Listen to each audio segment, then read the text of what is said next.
warahmatullahi wabarakatuh. Semangat pagi anak-anak semuanya. Bertemu kembali di video pelajaran Bahasa Indonesia. Nah, anak-anak semuanya, pada saat ini kita masih akan membahas tentang pidato persuasif. Tapi materi yang akan kita bahas pada saat ini adalah struktur dan unsur kebahasaan pidato persuasif. Tapi sebelumnya, apa kabar kalian semuanya? Bapak harap kalian semuanya masih dalam keadaan sehat walafiat dan selalu dalam lindungan Allah Subhanahu wa Ta'ala. Amin ya Rabbal Alamin. Baik anak-anak, berikut penjelasan tentang struktur teks pidato persuasif. Yang pertama adalah pembukaan. Pembukaan teks pidato terdiri atas 3 bagian berikut. Yang pertama adalah salam pembuka. Contohnya, Assalamualaikum warahmatullahi wabarakatuh. Selamat pagi siswa-siswi MTS Negeri 3 Batanghari. Nah, itu contoh salam pembuka apabila kita melakukan sebuah pidato di sekolah kita. Kemudian yang kedua adalah ucapan penghormatan.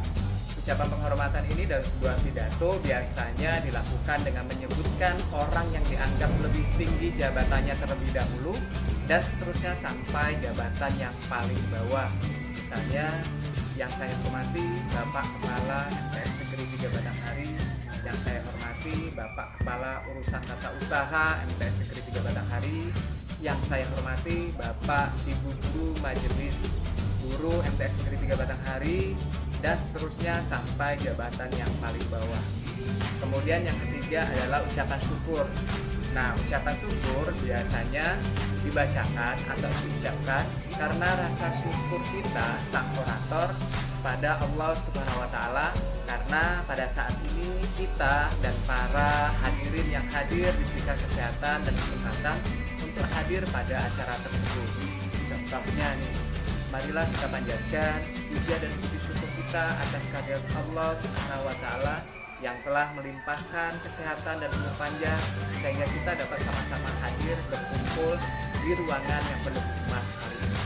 Nah, itu contoh dari ucapan syukur. Kemudian yang berikutnya adalah isi pidato. Nah, isi pidato merupakan bagian yang paling penting karena mengandung inti dari hal yang akan disampaikan dan dibicarakan pada pidato tersebut. Pada bagian isi, sang orator akan menjelaskan secara detail dan juga jelas mengenai apa yang disampaikan kepada para pendengar. Nah, yang ketiga adalah penutup pidato. Penutup pidato adalah akhir dari sebuah pidato. Pidato yang baik biasanya berisi hal-hal berikut ini. Yang pertama adalah kesimpulan, secara ringkas dan materi yang dijelaskan.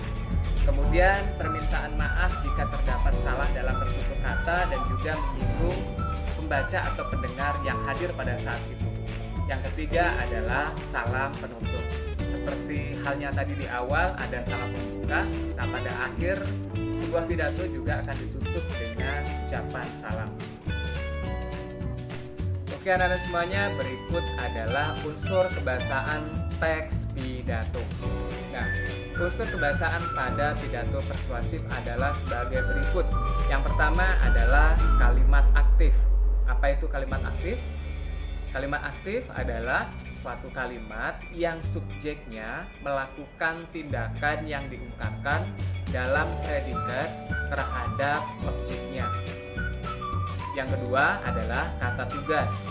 Kata tugas adalah kata yang hanya memiliki arti gramatikal dan tidak memiliki makna leksikal, sehingga maknanya bisa menjadi jelas jika dihubungkan dengan kata lain. Kata tugas memiliki fungsi sebagai pengubah kalimat yang minim hingga menjadi kalimat transformasi.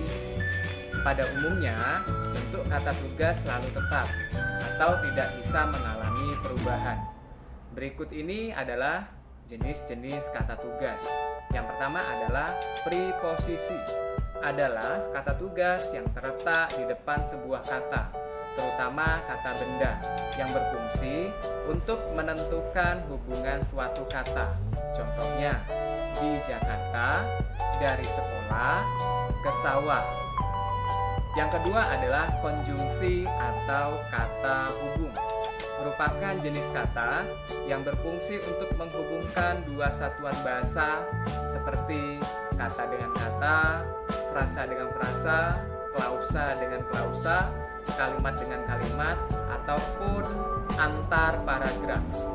Konjungsi terbagi menjadi 4 bagian, yaitu yang pertama adalah konjungsi koordinatif, adalah konjungsi yang menghubungkan kata, frasa, atau kalimat yang memiliki hubungan yang setara. Contohnya dan, atau, serta. Kemudian yang kedua adalah konjungsi korelatif, adalah konjungsi yang menghubungkan kata, frasa, atau klausa yang memiliki status sintaksis yang sama. Contohnya, baik saya maupun dia tidak menyukai hal itu. Yang ketiga adalah konjungsi antar kalimat, adalah konjungsi yang dipakai untuk menghubungkan satu kalimat dengan kalimat lainnya. Contohnya, biarpun begitu, akan tetapi, meskipun demikian, dan lain-lain.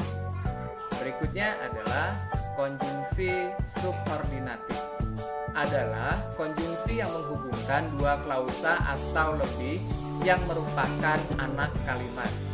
Konjungsi subordinatif terbagi menjadi beberapa bagian berikut, yaitu konjungsi subordinatif waktu, contohnya sejak, semenjak, sedari, sewaktu. Kemudian konjungsi subordinatif syarat, contohnya jika, jikalau, bila, kalau. Kemudian konjungsi subordinatif pengandaian, contohnya seandainya, seumpama. Konjungsi subordinatif konsesif, contohnya biarpun, sekalipun. Kemudian konjungsi subordinatif pembandingan, contohnya seakan-akan, seperti. Kemudian konjungsi subordinatif sebab, contohnya sebab, karena, oleh sebab. Konjungsi subordinatif hasil, contohnya sehingga, sampai. Konjungsi subordinatif alat, contohnya dengan atau tanpa. Konjungsi subordinatif cara, contohnya dengan. Konjungsi subordinatif komplementasi, contohnya bahwa. Konjungsi subordinatif atribut, contohnya yang. Dan konjungsi subordinatif perbandingan, contohnya sama, dengan. Kemudian lebih, dari. Kemudian yang ketiga adalah artikula atau kata sandang, adalah jenis kata yang mendampingi kata benda atau membatasi makna jumlah orang atau benda. Kata sandang dapat dikelompokkan menjadi 4 jenis. Yang pertama, kata sandang yang mendampingi kata benda dasar. Contohnya si kecil, sang raja, sang pangeran, dan lain-lain. Kemudian yang kedua, kata sandang yang mendampingi kata benda yang dibentuk dari kata dasar atau nomina deverbal. Contohnya si terpandai, si terdakwa, si perawat. Berikutnya, kata sandang yang mendampingi kata ganti. Contohnya si dia, sang aku, si dia, dan lain-lain. Kemudian kata sandang yang mendampingi kata kerja pasif, contohnya kaum teraniaya, si tertuduh, kaum terpinggirkan, dan lain-lain. Nah, yang keempat adalah interjeksi atau kata seru, adalah kata yang dipakai mengungkapkan perasaan. Contohnya kata seru yang terdapat dalam bahasa Indonesia. Yang pertama, kata seru asli, yaitu misalnya nih ya, ah, wah, ya, hai, oh, nah, dan lain-lain. Kemudian yang kedua adalah kata seru yang berasal dari kata-kata biasa. Artinya kata seru yang berasal dari kata-kata benda atau kata-kata lain yang digunakan. Contohnya celaka, masa sih, kasihan, dan lain-lain. Yang ketiga, kata seru yang berasal dari beberapa ungkapan, baik yang berasal dari ungkapan Indonesia maupun yang berasal dari ungkapan asing, yaitu ya ampun, demi Allah, insya Allah, dan lain-lain. Nah, yang kelima adalah partikel penegas. Adalah kategori kata tugas yang meliputi kata yang tidak tunduk pada perubahan bentuk dan hanya berfungsi menampilkan unsur yang diiringinya. Dalam bahasa Indonesia terdapat 4 jenis partikel penegas, yaitu kah, lah, pun, tah. Kemudian yang ketiga adalah kosakata emotif. Kosakata emotif adalah menimbulkan reaksi pembicara atau sikap pembicara mengenai atau terhadap sesuatu yang dipikirkan atau dirasakan. Yang keempat, kosakata bidang ilmu tertentu, misalnya menggunakan kata-kata dalam bidang ilmu pengetahuan. Yang kelima adalah sinonim atau persamaan kata. Yang keenam adalah kata benda abstrak. Kata benda abstrak yaitu kata yang menyatakan nama dari sebuah benda, namun benda yang dimaksudkan tersebut merupakan benda yang tak kasat mata atau tidak dapat ditangkap oleh panca indera, seperti nama keadaan, nama pekerjaan, nama sifat, kemudian nama ukuran, dan lain sebagainya. Misalnya keyakinan, keuntungan, kekayaan, udara, ilmu, kebaikan, atau juga ide.